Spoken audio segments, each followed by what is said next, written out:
Okay, so to make your smash burger, you're going to start out with a 4-ounce ball of 80/20 ground beef. You're going to smash it down real flat with a piece of parchment paper in between so that it doesn't stick.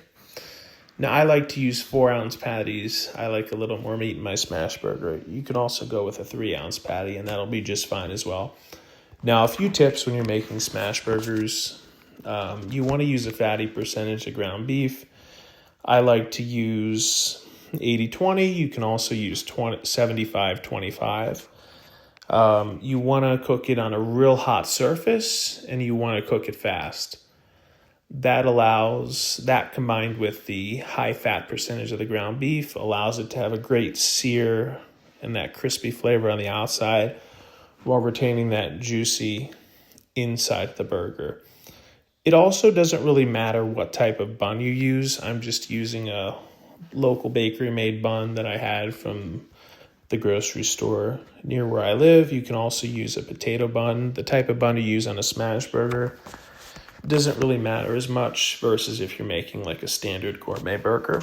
I'm also using a cast iron pan here and a toaster oven just to toast the buns, as a lot of people have those. Where having a Blackstone griddle, not as many people own those currently. Now, after about a minute, you see it starting to brown around the sides.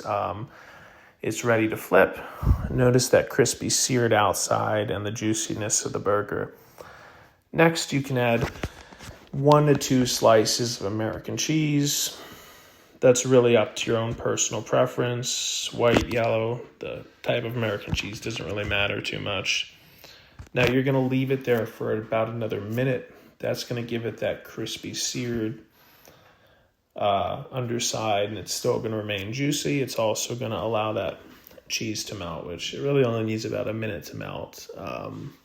Once you're done that, you're going to assemble your burger. You have your toasted bottom half of the bun covered in a generous amount of Smashburger sauce, which I will link a short video to that in the description. Then you add the burger patty. If you do a double or triple smash burger, you can add additional layers of that smash burger sauce in between. But on the top, I would recommend adding about 3 pickles. I like to use bread and butter pickles, but it's really up to your own personal preference. And then I'll add a healthy amount of smash burger sauce on the top of the bun as well and just smash it down, and it's done. It's really simple to make, and once you've mastered it, it's a great addition. I would definitely recommend learning how to cook these. My wife, who's not a big burger fan, loves these, and when I've made these for family and friends, they've also been very impressed and have wanted me to make these again. These taste fantastic.